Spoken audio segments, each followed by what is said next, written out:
बंधुओं, जैसा कि विगत 4-5 दिन पहले सभी को सूचित किया गया था, सोशल मीडिया के माध्यम से, ग्रुप के माध्यम से, स्थानीय समाज के ग्रुप में भी निकाला था और भी जितने ग्रुप्स हैं सब में निकाला था कि आचार्य भगवान षष्ठम पट्टाचार्य शराकोदारक, शराकों के राम जिनको कहा जाता है, जिनका देवलोक 15 नवंबर 2020 को बारा नगरी में हुआ था और आचार्य श्री के सत्संग पावन सानिध्य में, पूज्य गुरुमा के सत्संग सानिध्य में, कुशल निर्देशन में 31 जनवरी 2020 से 7 फरवरी 2020 तक जहाज मंदिर का भव्यातिभव्य पंचकल्याणक प्रतिष्ठा महामहोत्सव हुआ और आचार्य श्री का विहार होने के बाद यहां से वो कोटा होते हुए बारा पहुंचे। बारा में लॉकडाउन हो गया कोरोना महामारी के कारण और आचार्य श्री का चातुर्मास भी बारा में ही हुआ। चातुर्मास का निष्ठापन दीपावली के दिन, भगवान महावीर के निर्वाण महोत्सव के दिन शाम को दीपावली पूजन हुई। दीपावली पूजन के बाद आचार्य श्री का उद्बोधन, आचार्य भक्ति, गुरु भक्ति, प्रतिक्रमण हुआ और प्रतिक्रमण के जस्ट बाद शाम को लगभग 6 बजे अचानक आचार्य श्री का देवलोक हो गया। एक महान विभूति इस संसार से विदा हुई, लेकिन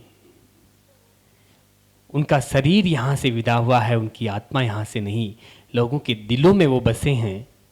जहां जहां वो गए और जहां वो नहीं गए वहां से भी लोग जुड़े हैं, क्योंकि उन्होंने ऐसे ऐसे कार्यक्रम आयोजित करवाए जो कोई और संत नहीं करवाता है। युवाओं को जोड़ना, मार्गदर्शन देना, महिला शक्ति को मार्गदर्शन देना, जैन समाज के जितने भी बड़े बड़े पदों पर उच्चासीन लोग हैं उनको एक जगह पे एकत्रित करना, उनका समाज के प्रति क्या दायित्व है ये बताना, ऐसे ज्ञान सागर जी जैसे विरले संत ही ऐसा कार्य कर सकते हैं। वो उन्होंने किया और उनके जाने से एक रिक्तता समाज में आई है और वो रिक्तता कभी पूरे होने वाली नहीं है। चलते हैं पूज्य माता जी के पावन चरणों में निवेदन करते हुए आज की श्रद्धांजलि सभा को प्रारंभ करने की स्वीकृति अनुमति चाहेंगे। वंदामि माता जी, वंदामि इच्छामि माता। प्रज्वलयामीति स्वाम। षष्ठम पट्टाचार्य आचार्य श्री ज्ञान सागर जी महाराज के चित्र के समक्ष दीप प्रज्वलन कर रहे हैं। स्वस्ति धाम कमेटी के सभी सदस्यगण और बाहर से जो दर्शनार्थी आए हैं वो इतने महान तपस्वी, साधना इतनी कठिन थी उनकी, तपश्चर्या चतुर्थकालीन तपश्चर्या थी और पूरे भारत में भ्रमण करते हुए आपने देखा होगा उनके नाम के आगे एक शब्द लगा है, शराकोदारक। बहुत से लोग सोचते हैं शराकोदारक क्या है। मेरे मन में भी यह प्रश्न था, फिर जब आचार्य श्री के संपर्क में आए, पूज्य माता जी की मंगल में प्रेरणा से स्वस्ति धाम में जो जहाज मंदिर बना, उस जहाज मंदिर का पंचकल्याणक आचार्य श्री विद्याभूषण सन्मति सागर जी महाराज, त्रिलोक तीर्थ प्रणेता, जो पंचम पट्टाचार्य थे, उनकी समाधि हो गई और उनके बाद में उनका पद मिला आचार्य श्री ज्ञान सागर जी महाराज को। और पूज्य माता जी ने भी मन से आचार्य श्री को अपना गुरु माना और यहां से उनके पास में भेजे गए कमेटी के लोग और उनसे निवेदन किया। जब उन्होंने मुनीश्वरनाथ भगवान की तस्वीर को देखा तो एक बार में ही कह दिया कि हाँ, मुझे पंच कल्याणक में कराऊंगा, मैं आऊंगा। पूज्य माता जी बहुत अच्छा काम कर रही है और आचार्य श्री के सानिध्य में एक ऐतिहासिक पंच कल्याणक हुआ। शायद उनके सानिध्य में ये अंतिम एक विशाल कार्यक्रम था। शायद क्या कंफर्म है, क्योंकि यहां से जाने के बाद कोटा में छोटी छोटी संगोष्ठियां हुई थी, एक पंचकल्याणक तो नहीं हुआ था। और इतना विशाल आयोजन, एक अंतर्राष्ट्रीय स्तर का पंचकल्याणक यहां पे हुआ, और आचार्य श्री के सानिध्य में ही और पूज्य माता जी ने, हम एक दिन पहले 7 फरवरी को भगवान को जहाज मंदिर में विराजमान करना था। सब लोग सोच रहे थे कि भगवान कैसे विराजमान करेंगे। आचार्य श्री और पूज्य माता जी बैठे, चर्चा की, क्रेन मंगवाई गई, पहले सारी तैयारियां कर दी गई, एक दिन पहले पूरी रिहर्सल की गई। लेकिन दूसरे दिन सुबह 7 बजे जब भगवान को पुराने जिनालय से उठा करके उत्थापित करके जहाज मंदिर में विराजमान करना था, माता जी ने और आचार्य श्री ने सोच लिया था कि भगवान को केवल उठा करके 7-8 लड़के ही ले जाएंगे। हमने सोचा ये कैसे होगा, लेकिन आचार्य श्री की साधना और पूज्य माता जी की जो तपश्चर्या है, इनका समर्पण है मुनीश्वरनाथ भगवान के प्रति, उस समर्पण के कारण यह संभव हुआ। और 7-8 लड़कों ने, जिसमें आचार्य श्री भी साथ साथ चल रहे थे, पूज्य माता जी साथ साथ चल रही थी, और जिससे भगवान फूल से हल्के हो गई थी। विशाल प्रतिमा को, जिनको क्रेन तक नहीं उठा पाई, इसी विशाल प्रतिमा को 7-8 लड़कों ने उठा करके यहां से और धीरे धीरे धीरे जहाज मंदिर में ले जाकर सीढ़ियों में चढ़ते हुए और मूल वेदी में विराजमान कर दिया। यह आचार्य श्री की साधना का फल था। सबको आश्चर्य हुआ था, लोगों की आंखों में अश्रु की धारा बह रही थी उनकी भक्ति के कारण। तो बंधुओं, ऐसे आचार्य श्री जिनका जन्म 1 मई 1963 को चंबल के किनारे एक गांव है, वहां हुआ, मुरैना, जो प्रसिद्ध है किसके कारण? डाकुओं का क्षेत्र है मुरैना, एमपी में। लेकिन वहां पर जन्म हुआ एक बालक का, उमेश उनका नाम था बचपन का, और बचपन से ही वो धर्म के मार्ग पर लगे रहे। आचार्य श्री विद्यासागर जी महाराज का सानिध्य भी उनको मिला, उनसे भी उन्होंने ब्रह्मचार्य व्रत लिया, और आचार्य विद्याभूषण सन्मति सागर जी महाराज के साथ भी वो रहे। और आचार्य सुमति सागर जी महाराज के कर कमलों से उनको भगवान महावीर जयंती के दिन दीक्षा मिली, सोनागिर में एक नया जीवन मिला। भगवान महावीर के जन्म कल्याणक के दिन एक नया जीवन मिला, और उनका मोक्ष हुआ भगवान महावीर के निर्वाण कल्याणक के दिन। तो हम ये कह सकते हैं कि एक वो महावीर के लघु नंदन थे, जो भगवान महावीर के जन्म के समय उनको एक नया जीवन मिला, और भगवान महावीर के मोक्ष के दिन वो खुद मोक्ष में सिधार गए। ऐसे विरले संत होते हैं, ये इनकी साधना का फल था। तो बंधुओं, ऐसे महान संत हमारे बीच से 15 नवंबर 2020 को राजस्थान की धर्मनगरी बारां में चातुर्मास के दौरान वो विदा हुए, का देवलोक हुआ, मात्र 63 वर्ष की उम्र में। और हमारे जो कर्म की प्रकृतियाँ होती है, एक पूजा की एक लाइनें हैं, कर्मन की 63 प्रकृति नासी। कर्मों की 63 प्रकृतियाँ होती है, और वो 63 वर्ष की उम्र में गए तो सारे कर्मों का नाश करते हुए वो मोक्ष में सिद्धशिला पर पहुंचे। तो बंधुओं, ऐसे आचार्य श्री को एक श्रद्धांजलि सभा का आयोजन यहाँ पर रखा है, श्रद्धांजलि देने के लिए। भानु जी ने बताया, आज हम सब लोग यहाँ पे आचार्य श्री के देवलोक गमन हो जाने की वजह से उन्हें श्रद्धांजलि देने के लिए एकत्रित हुए हैं। 31 जनवरी 2020 से 7 फरवरी 2020 तक हमारा अहोभाग्य था कि हमने आचार्य श्री के सानिध्य में, उनके प्रेरणा से, उनके निर्देशन में एक बहुत बड़ा महामहोत्सव पंचकल्याण का आयोजन किया। और हम अभी उसकी यादों में खोए हुए थे, निकल भी नहीं पाए थे उन यादों से, कि हमारा दुर्भाग्य है कि आज हमें उन्हीं आचार्य श्री की देवलोक गमन की श्रद्धांजलि में उपस्थित होना पड़ रहा है। ये बहुत दुख की बात है।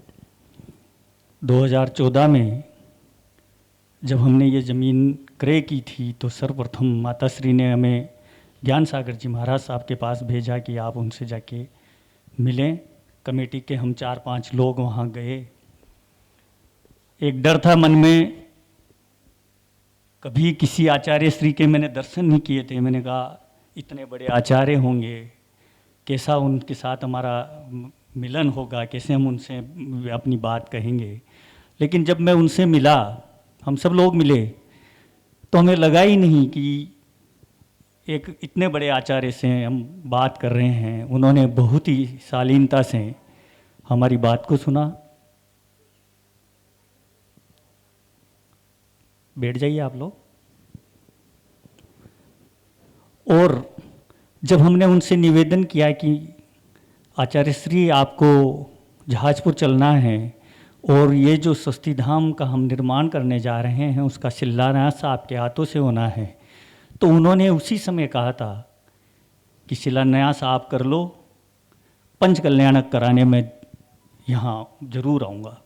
और उसी वादे को निभाते हुए पंच कल्याणक महोत्सव में वो यहाँ पधारे। 2014 से बहुत सी बार, हर वर्ष कम से कम 8-10 बार हम लोगों का वहाँ आचार्य श्री से मिलने जाना होता था। और 2019 में जब आचार्य श्री तिजारा में चतुर्मास के लिए गए, तब से मैं कंटिन्यू उनके सतत उनके उसमें रहता था। बहुत सारी चीज़ों में आचार्य श्री का मैंने जब भी मिला, मुझे एक चीज़ उनकी बहुत अच्छी लगती थी कि वो हमेशा जैनियों के उत्थान के बारे में सोचते थे। उनके मन की जो अंदर की पीड़ा थी, वो हमेशा यही कहते थे कि जैनी पिछड़े हुए क्यों हैं, क्यों संगठित नहीं हैं, क्यों धर्म के प्रति वो लगाव से महसूस करते हैं। और यही कारण था कि उनका पूरा ध्यान, आप देखिए वो जहाँ भी होते थे वो हमेशा विद्वत सम्मेलन, महिला सम्मेलन, युवा सम्मेलन, युवाओं का प्रतिभावान सम्मान समारोह है, एडवोकेट सम्मेलन, इंजीनियर सम्मेलन, डॉक्टर्स सम्मेलन, मतलब उनका पूरा, जब से मैं जानता हूँ या मैं उनके संपर्क में आया, तब से मैंने देखा है कि वो इन्हीं चीज़ों के ऊपर ज़्यादा वो करते थे। और एकमात्र ध्येय था कि जैनियों का उत्थान कैसे हो और जो जैनी आज भटक गए हैं वो कैसे मुख्य धारा में उनको वापस लाया जाए। हमेशा उनकी सोच उसी में लगी रहती थी। उन्हें अभी जैसे पूर्व वक्ता ने बताया, सराकोधारक भी एक उनका अभियान था, एक उनका उद्देश्य था, क्योंकि सराग भी हमारे ही जैनी भाई लोग हैं जिन्होंने समय के साथ चलते हुए जैन धर्म को छोड़ करके अन्य दूसरी जो वो हैं उसके अंदर जुड़ गए थे। उन लोगों के उत्थान के लिए वो काम करते थे, इसीलिए उनको सराकोधारक कहा गया। आप उनकी तस्वीर देख रहे हैं, सौम्य, खुश मिजाज, मीठा बोलने वाले आचार्य श्री आज हमारे बीच में नहीं रहे, बहुत दुख की बात है। और उनकी तपस्या का ही एक वो है कि उन्होंने महावीर जयंती के दिन मुनि दीक्षा ग्रहण की, और ये वो तपस्या का ही फल है कि उनका निर्वाण भी महावीर भगवान के निर्वाण के दिन हुआ। ये एक बहुत बड़ा संयोग है। मैं इससे आचार्य श्री के चरणों में नमन करता हूँ, अपनी हार्दिक श्रद्धांजलि विनयांजलि प्रस्तुत करता हूँ। आचार्य श्री को नमन करते हुए, आरिका माता के चरणों में वंदन करते हुए ज्ञान सागर जी महाराज के देवलोक गमन के उपलक्ष्य में श्रद्धांजलि देने के लिए एकत्रित हुए हैं। ये हमारे समाज में अपूर्णीय क्षति है कि इतने बड़े संत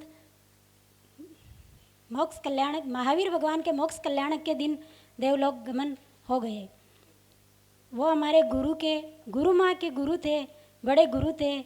यह क्षति हम सहन नहीं कर पाएंगे। और जैसे हम गृहस्थों के माता पिता ही अपने सब कुछ होते हैं, वैसे साधु संतों के तो इनके गुरु ही सब कुछ होते हैं। ये हर प्रेरणा उन्हीं से पाते हैं। माता जी चातुर्मास स्थापना के पहले यहाँ के कमेटी के सदस्यों को हमेशा भेजते थे कि गुरुवर से अनुमति लेके आओ कि मैं यहाँ चातुर्मास करूँ। ऐसा पंचकल्याण, भव्य पंचकल्याण हुआ, ये गुरुवर के सानिध्य में हुआ। हम वहाँ विहार में गए, रामपुरा गए। गुरुवर की स्वास्थ्य इतना खराब था कि हम सोच नहीं पा रहे थे कि पंचकल्याण में गुरुवर आ जाएंगे। माता जी को आके कहते थे कि माता जी उनका स्वास्थ्य बहुत खराब चल रहा है, कैसे आ पाएंगे। लेकिन माता जी कहते थे कि सब भगवान भरोसे हैं, सब अच्छा होगा। और उनके मन में, गुरुवर के मन में इतनी कठोर वो वचन श्रद्धा थी कि वो आएंगे। उनके मन में ज़रूर था कि वो पंचकल्याण में ज़रूर पहुँचेंगे। और उन्हीं के सानिध्य की वजह से, भगवान के आशीर्वाद की वजह से और गुरु माँ की तपस्या की वजह से इतना भव्य पंचकल्याणक हुआ, ये जो देखने लायक है। 2009 में बाहुबली जी में उनका चतुर्मास प्रथम बार मेरे को उनका दर्शन करने के लिए अवसर मिला। 2010 बेंगलोर में चतुर्मास हुआ महाराज साहब का। महाराज साहब का इतना प्रभाव मेरे ऊपर पड़ा है जिसका मैं कुछ वर्णन नहीं कर सकता। महाराज साहब उन्होंने मुझको इतने कार्यक्रम होते हैं उनके, महाराज साहब ने मुझे एक आदेश दिया, अहिंसा रैली और सर्वधर्म सभा, उसमें शाकाहार रैली। अब ये प्रोग्राम कैसे शुरू करना है मेरे को कभी ऐसे अनुभव नहीं था, लेकिन महाराज साहब ने ऐसा आशीर्वाद दिया। उसके मतलब जो भी परमिशन, इतना बड़ा शहर बेंगलोर, और वहाँ पर ये ट्रैफिक की समस्या, ये समस्या, तो सब उन्होंने, महाराज साहब ने ऐसा आशीर्वाद दिया, सब काम बनते चले गए अचानक अपने आप। और फिर मैं खुद स्थानकवासी जैन श्वेतांबर समाज से मेरे पिताजी, और माता से मेरी दिगंबर समाज, सब मतलब इतना कम से कम 10 से 15 हज़ार लोगों की गैदरिंग, महाराज साहब का ऐसा आशीर्वाद मिला। और 3 से 4 हज़ार लोगों ने वहाँ पर भोजन और नाश्ते की व्यवस्था, इतनी मतलब हम लोग मतलब 10-12 लोग, हम बड़ौत, बेंगलोर, बड़ौत, मुजफ्फरनगर, शामली के लोग, मतलब सबने मिलके ज्ञान गंगा जैन संघ ट्रस्ट बनाए वहाँ पर। उसके सानिध्य में महाराज साहब की आशीर्वाद से एक मतलब कम से 15,000 लोगों की व्यवस्था इसमें लोगों ने ये संभव किया। महाराज साहब का ऐसा आशीर्वाद है। और महाराज साहब के जाने से मतलब इतना मन व्यवस्थित हुआ है, उसकी पूर्ण क्षति करना बहुत। ज्ञान सागर जी, आचार्य श्री ज्ञान सागर जी महाराज का चतुर्मास सूरत में हुआ था। 4 महीने हम लोग को सानिध्य मिला, और उनके मेरे बाद में दर्शन हुए थे। सोनागिरी जी गई थी एक बार यात्रा के लिए, तो वहाँ भी मेरे उनके दर्शन हुए। बहुत ही शील स्वभाव, सबको बहुत अच्छी प्रेरणा देते थे।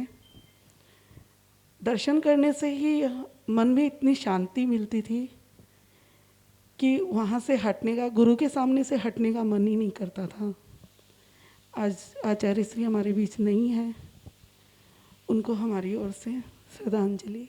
ये संत और कोई नहीं, इस युग के श्रेष्ठ आचार्यों में से एक हैं, जिनमें भगवान महावीर का प्रतिबिंब झलकता है, जिनका वर्णन शब्दों में नहीं किया जा सकता, क्योंकि जिनके व्यक्तित्व को कवि की कविता, चित्रकार के चित्र, वक्ता के शब्द, लेखक की कलम भी व्यक्त नहीं कर सकते, जिनका व्यक्तित्व हिमालय के से भी ऊंचा है और सागर से भी गहरा है, उनके विराट हृदय में समाने वाले आचार्य श्री 108 ज्ञान सागर जी महाराज का जीवन परिचय देना सूरज को ज्योति दीपक दिखाने के समान है। फिर भी मैं उनके बारे में थोड़ा व्यक्तित्व की कुछ विशेषताएं हैं जिनके बारे में बताना चाहूँगा। उनका जन्म वैशाख शुक्ला द्वितीयम 1 मई 1957 को उनका जन्म हुआ। जन्म स्थान मुरैना मध्य प्रदेश। जन्म का नाम उमेश कुमार जी जैन, पिता का नाम श्री शांतिलाल जी, माता का नाम श्रीमती असरबी देवी। ब्रह्मचार्य व्रत उन्होंने सन 1974 में लिया। शुल्क दीक्षा सोनागिर जी में 5 नवंबर 1976 को। दीक्षोपरांत शुल्क का नाम गुणसागर जी महाराज, उनका नाम रहा। दीक्षा गुरु आचार्य श्री सुमित सागर जी महाराज। मुनि दीक्षा सोनागिर जी में उनकी मुनि दीक्षा महावीर जयंती के दिन हुई 31/3/1988 को। मुनि दीक्षोपरांत नाम उनका रहा ज्ञान सागर जी महाराज। दीक्षा गुरु इनके रहे सुमित सागर जी महाराज आचार्य श्री। उपाध्याय सराधना 30/11/1989 को जिला मेरठ में। आचार्य पद बड़ा गांव बागपत मई 2013 में इनका। बचपन चंबल के बीएड जिला मुख्यालय मुरैना मध्य प्रदेश में श्रावक श्रेष्ठ श्री शांतिलाल जी असरबी देवी जी के घर आंगन में 1 मई 1957 को प्रातः 6 बजे बालक उमेश के नाम से जन्म हुआ। जब बचपन में खेलने की उम्र होती है उस समय वह खेल खेल में देवता की प्रतिमा बनाते नजर आते थे और उसे घंटों तक निहारते रहते थे। कक्षा के वो प्रतिभाशाली छात्र के रूप में विद्यालय में सर्वश्रेष्ठ गिने जाते थे और उन्होंने अपने जो संस्कार प्राप्त किए वो दादाजी जो उनके शंकर लाल जी थे उनसे उनको संस्कार मिले और मुनि संघों के दर्शन करते हुए अपने जीवन को वैराग्य बनाने का उन्होंने संकल्प ले लिया। जब दादाजी के साथ आचार्य श्री विमल सागर जी महाराज के दर्शन के लिए पहुँचे तो वहाँ हो रहे केस लोच को देखकर बालक मन में मैदान पड़ी धूल को सिर में डालकर और वो बालों को उखाड़ने लग गए। ऐसी उनकी भावना बचपन से ही प्रतीत हो रही थी और वो बालकों को रोक लिया, लेकिन कुछ उखड़े बालों ने पूरे बाल बनवाने को मजबूर कर दिया। परंतु ये तय हो गया कि मैं केस लो तो कर ही सकता हूँ और वह संस्कारों का आरोहण प्रारंभ हो गया। इस प्रकार से उनकी कई घटनाएं हैं, ये तो बचपन की है। मैं आचार्य श्री को श्रद्धा सुमन। वो जैन कुल का दीप थी, वो जैन कुल का ज्ञान के वो देव थे। दीप थे वो जैन कुल का ज्ञान के वो देव थे। अहिंसा के पथ पर चलने वाले हमारे युवाओं के लिए कलयुग के महावीर थे, कलयुग के महावीर थे। क्या कहूँ, शब्द ही नहीं है मेरे पास। क्या कहूँ कि आज शब्द ही नहीं है मेरे पास। ऐसे वो वात्सल्य से परिपूर्ण थे मेरे जैन कुल के गुरुवर ज्ञान सागर जी महाराज। कलयुग के महावीर थे, कलयुग के महावीर थे। देते प्रेरणा वो हम जैसे युवाओं को। ऐसे ज्ञान की ज्योति जलाने वाले वो दीप थे। अहिंसा के पथ पर चलने वाले ऐसे मुनि कलयुग के महावीर थे, कलयुग के महावीर थे। जब आए जहाजपुर नगरी में वो मन भर में ऐसे बस गए। दिया ज्ञान उज्जवल भविष्य का हमें, दिया ज्ञान उज्जवल भविष्य का हमें। अहिंसा के पथ पर चलने वाले ऐसे ज्ञानी पुरुष मेरे गुरुदेव कलयुग के महावीर थे, कलयुग के महावीर थे।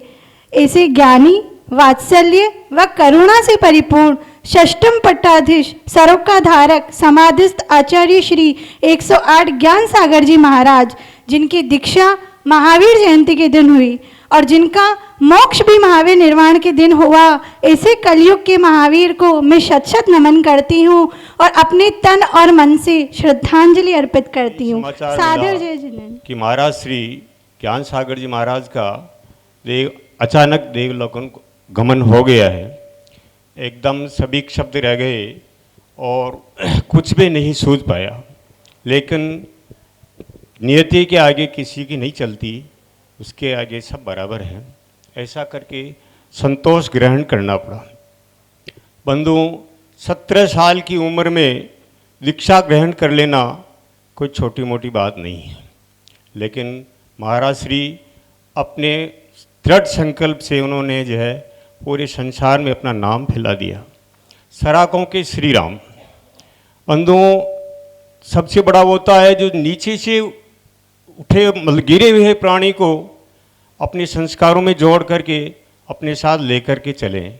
बंगाल, बिहार, उड़ीसा, सराकों के जितने भी परिवार हैं उनको सबकी अपनी मुख्य धारा में ला करके उन्होंने जैन दर्शन के नए रूप में प्रस्तुत किया। ये उनकी सबसे बड़ी उपलब्धि थी। बंधुओं, तरह तरह की कितने भी तरह के उन्होंने जो कॉन्फ्रेंस वगैरह, डॉक्टर वगैरह, उनके भाव ये थे कि जितने लोग जैन धर्म से जुड़ें और उनका पालन करें। ऐसे आचार्य श्री का देवलोक गमन जाना हमारे लिए अपूरणीय क्षति है। मैं महाराज श्री को अपने हृदय से श्रद्धांजलि अर्पित करता घटना हूँ। ये है कि अब उनके बिना सूना हो गया, संसार सूना हो गया, सारे रो रहे हैं उनके लिए। क्या करें महाराज जी, क्या करें महाराज जी। जब महाराज जी मुझे दीक्षा दिए, एक ही बात बोले कि माता जी के निर्देशन पर चलना, माता जी के कदम कदम पर कदम मिलाकर चलना। मैंने बोली जी महाराज जी, जब भी जाएं, और माता जी ठीक हो, स्वास्थ्य ठीक है जी महाराज जी, आहार अच्छे हो गए जी महाराज जी। अभी जब जयपुर से वो बिहार करके चले रामपुरा के लिए, तो उनकी बहुत तबीयत खराब हो गई। तो हम लोग देखने के लिए गए। माता जी ने बोला जाओ देख के आओ महाराज जी कैसे हैं। तो गए वहाँ, तो वो बैठे कप रहे थे। तो मुझसे बोले माता जी, दीक्षा लेना बहुत कठिन है, ये परिचय सहना बहुत कठिन है। मैंने बोली जी महाराज जी, आप बहुत कमज़ोर हो गए हैं, आप बहुत बीमार हैं, आप कैसे जहाजपुर पहुँचोगे। देखता हूँ क्या करूँगा। अब मैंने वचन दिए हैं तो मैं माता जी के लिए ज़रूर जाऊँगा, जैसे बने तैसे जाऊँगा। फिर कहने लगे अब तुमने बुलाया है ना, तो मुझे तो जाना ही पड़ेगा। क्यों, अब तुम लेने आई, बुलाने आई, आमंत्रित करने आई, तो मैं तो आऊँगा ना।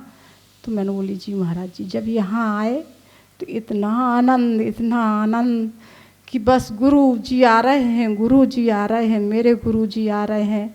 अब मैं जब वो चले गए यहाँ से, तो कोटा गई तो बोलने लगे माता जी ने क्या किया छाणी महाराज जी के लिए, शांति सागर महाराज जी के लिए क्या सोचा माता जी ने।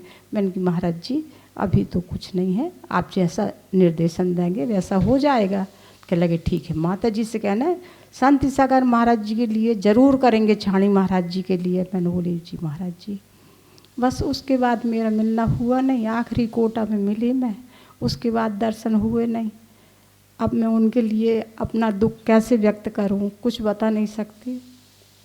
उनके लिए विनयाञ्जलि समर्पण कर। धर्म स्नेही बंधुओं, अभी आप आचार्य श्री के विषय में भक्तों के अनुभव सुन रहे थे। सबके साथ उनकी स्मृतियाँ, उनके साथ जो जुड़ाव था वो किस तरह का था, अभी आप सुन रहे थे। और वास्तव में आचार्य श्री का जीवन एक उत्तम जीवन था। बहुत सारे लोग होते हैं जो संसार में आते हैं, खाते पीते हैं, परिवार बसाते हैं और चले जाते हैं। उनका जीवन केवल उनके लिए तक सीमित होता है, केवल मोह का जीवन जीकर पूर्ण कर देते हैं। लेकिन ये उत्तम जीवन नहीं है। उत्तम जीवन तो वो है जो आचार्य श्री ने जिया था। उन्होंने स्वयं का कल्याण किया और साथ में लाखों भक्तों का कल्याण किया। स्वयं मार्ग पर चले और लाखों भक्तों को मार्ग पर चलाया। अक्सर लोगों से कुछ कहो तो उनका उत्तर होता, अरे कैसे होगा, ये काम हो ही नहीं सकता है, ये काम होगा ही नहीं, आप बताओ, मुझे तो नहीं लगता नहीं होगा। यानी लोगों के दिमाग में पहली बात तो काम करने के विचार नहीं आते हैं, पहली बात। दूसरी बात, यदि कोई विचार दे रहा हो तो उस पर चलने के भाव नहीं आते हैं। तीसरी बात, चलने के भाव आ भी जाएं तो तो अनेक लोग उन्हें उस कार्य से हटाने वाले भी मिल जाते हैं। एक काम को करने में सबसे पहले विचार जरूरी है। लोगों के अंदर विचार ही पैदा नहीं होते हैं। ऐसा नहीं है, अपने घर के काम में तो होते हैं, दुकान कैसे चलाना है, ग्राहक को कैसे निपटाना है, कैसे पेमेंट लेनी है, कैसे देनी है, अपने घर के काम में तो बहुत विचार पैदा होते हैं। मगर जहाँ कल्याण के काम हो, जहाँ सेवा के काम हो, उसमें विचार पैदा होते ही नहीं है। और हो जाए तो करने के भाव नहीं आते, करने के भाव आ जाए तो अटकाने वाले भी मिल जाते हैं। लेकिन आचार्य श्री के अंदर ऐसे ऐसे विचार पैदा होते थे कि कैसे धर्म की प्रभावना नए नए तरीकों से करनी है। पहली बात, उनके दिमाग में विचार पैदा होते थे। दूसरी बात, वो अपने विचारों को जब सामने वाले के सामने रखते थे तो वो भी उसको फॉलो करने के लिए तैयार हो जाता था। जैसा बेंगलोर वाले भाई साहब ने बताया कि हम तो कुछ जानते ही नहीं थे क्या होगा, कैसे होगा, लेकिन आचार्य श्री ने कहा तो हमारे मन में विचार आया और हमने किया तो इतना सफल प्रोग्राम हुआ कि शायद हम कभी सोच भी नहीं सकते थे। तो ये बात किसी उत्तम संत के दिमाग में ही आ सकती है कि जो स्वयं अहिंसा के मार्ग पर चल रहा है और अहिंसा का रास्ता दिखाना हो तो ये उसके मन में ही विचार आ सकता है। जैसे भगवान महावीर स्वयं उस रास्ते पर चले और आज तक उनके रास्ते पर हजारों लोगों को चलने की प्रेरणा वो अप्रत्यक्ष रूप में दे रहे हैं, लेकिन मिल रही है सबको। तो बंधुओं, हमारी सोच, हम अच्छे हैं या बुरे हैं, शरीर से नहीं होता है। ये निर्णय शरीर से नहीं होता है, आदमी अच्छा है या बुरा है। किससे होता है निर्णय? सोच से, विचारों से। हमारी सोच कैसी है, हमारे विचार कैसे हैं। आदमी बड़ा है या छोटा है, किससे पता चलता है? सोच से, विचारों से। शरीर से वो कितना मोटा हो जाए, शरीर से वो कितना लंबा हो जाए, किसी काम का नहीं है। उसके विचार लंबे हैं कि नहीं, उसके विचार मोटे हैं कि नहीं, उसके विचारों में विस्तार है कि नहीं, उसके विचार कहीं अपने घर तक सीमित तो नहीं है कि बस मैं सुखी रहूं, मेरा घर सुखी रहे। ऐसे विचार वाले भी हैं संसार में, और ऐसे विचार वाले भी होंगे कि भाई घर वाले जाने और उनका काम जाने, मेरे को मुझे मेरे सुख से मतलब है। ऐसे भी होंगे, ऐसे भी होंगे भाई हमारा मोहल्ला है, कम से कम वो तो दुखी ना हो, उनकी तो सेवा कर ही लूँ। ऐसे भी होंगे। ऐसे भी होंगे भाई मेरा जिला है, मेरा परिवार है, मेरा गांव है, उनको दुख नहीं होना चाहिए। ऐसे भी होंगे। ऐसे भी होंगे कि भाई मेरा राज्य सुखी रहे, बाकी का मुझे नहीं पता है, मेरी स्टेट है, मैं जानूँ मेरा काम जाने, मैं तो उनके लिए करूँगा, उससे ज़्यादा नहीं करूँगा।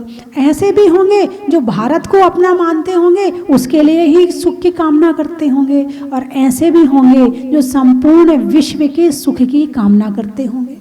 अब विचार कहाँ से कहाँ तक पहुँचे? पहले खुद के सुख की, फिर परिवार के सुख की, फिर मोहल्ले के सुख की, फिर गांव के सुख की, फिर जिला के सुख, फिर स्टेट, फिर भारत और फिर पूरा विश्व। तो जो आचार्य श्री की सोच थी, जो आचार्य श्री के विचार थे, वो मात्र इस विश्व तक सीमित नहीं थे। उनके विचार तीनों लोकों के जीवों को सुखी करने की भावना के थे। और उसके पश्चात जितने भी युवा हैं, जो भटके हुए युवा हैं, उन्हें रास्ता दिखाने के थे। जैसा कि अभी सुन रहे थे कि युवाओं के प्रति बहुत ज़्यादा उनका रुझान था, क्योंकि आने वाले समय में वो ही धर्म चलाएंगे। आज जो हमारे बड़े बुजुर्ग हैं, उनके अंदर तो धर्म है। आज आप यहाँ बैठे हो, किस वजह से हो? आपके संस्कार हैं। लेकिन आपके बच्चों में संस्कार नहीं है। आपके माता पिता ने आप में तो संस्कार डाले, लेकिन आपने अपने बच्चों में संस्कार नहीं डाले, इसलिए आज वो यहाँ पर नहीं है। जो चिंता आप नहीं करते थे, वो चिंता आचार्य श्री करते थे।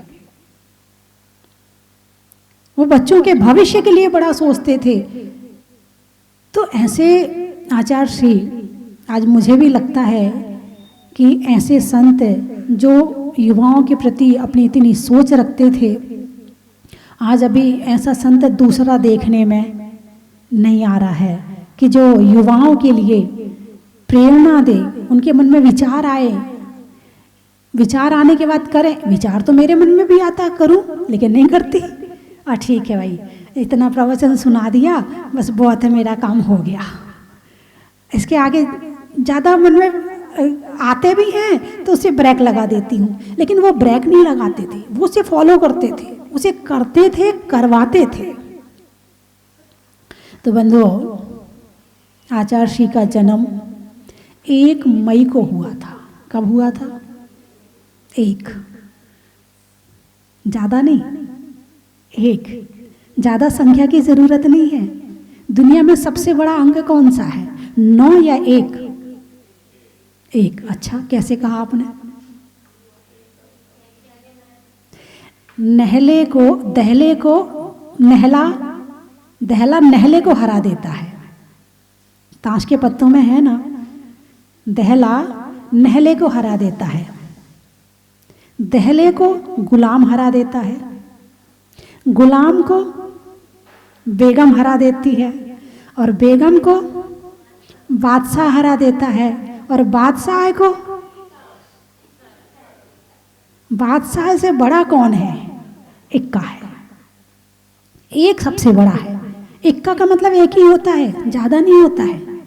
बादशाह बन गया, लेकिन तुझे भी हराने वाला कौन है? इक्का है। जन्म कौन सी तारीख में हुआ था? 1 तारीख में हुआ था। सारी दुनिया को हरा दिया। एक मुख्यमंत्री इतना काम नहीं कर सकता, एक विधायक इतना काम नहीं कर सकता जितना काम आचार्य श्री ने कर दिया है, एक अकेला संत। आप लोग अक्सर यही कहते हो, अरे हम अकेले हैं, क्या करें, हमसे नहीं होगा, हम नहीं कर सकते हैं, कौन आता है? कोई नहीं आता है। देते हैं लोग, लेने वाला चाहिए। देते हैं लोग, लेने वाला चाहिए। आते हैं लोग, बुलाने वाला चाहिए। करते हैं लोग, कराने वाला चाहिए। और झुकते हैं लोग, झुकाने वाला चाहिए। अपनी सोच को अलग करो कि हम बुलाएं और वो आए ना। आपके बुलाने में ताकत होनी चाहिए, आपके बुलाने में दम होनी चाहिए। यदि आपके बुलाने में दम है तो प्रधानमंत्री को भी आना पड़ेगा, लेकिन हमारे बुलाने में दम नहीं है तो कौन आएगा? हमारा परिवार ही हमारे पास नहीं आएगा, दूसरे की तो छोड़िए। एक आचार्य श्री इतना काम करवा गई, एक व्यक्ति अपने परिवार वालों से काम नहीं करवा पाता, अपने बच्चों से काम नहीं करवा पाता, थोड़ा सा बढ़ाना, अपने बच्चों से काम नहीं करवा पाता, और आचार्य श्री ने सारी दुनिया से काम करवा लिया। काम कैसे करवाया जाता है, आचार्य श्री से पूछो कैसे काम होता है, कैसे इतने युवाओं को जोड़ लिया। लोग कहते हैं हमारे यहाँ तो कोई जुड़ता ही नहीं। अरे जुड़े कैसे नहीं, जोड़ना आना चाहिए। थोड़ी सी मेहनत लगती है, थोड़ा सा प्रयास लगता है, थोड़ा सा दिल बड़ा करना पड़ता है, जुबान मीठी करनी पड़ती है, और थोड़ा सा अपनत्व का अंदर से भाव निकालना पड़ता है। तुम्हारी आत्मा से यदि कोई भाव निकल रहे होंगे ना, तो तुम्हारे बिना बोले सामने वाला खड़ा रहेगा आकर के। आचार्य श्री के पास ऐसे भीड़ कैसे थी, उनके अंदर से रोम रोम बुलाता था श्रावकों को, अंदर के भावों से बुलाते थे वो। और जब बुलाते थे तो भक्त दौड़े दौड़े चले आते थे, और वो जो कहते थे वो करके दिखाते थे।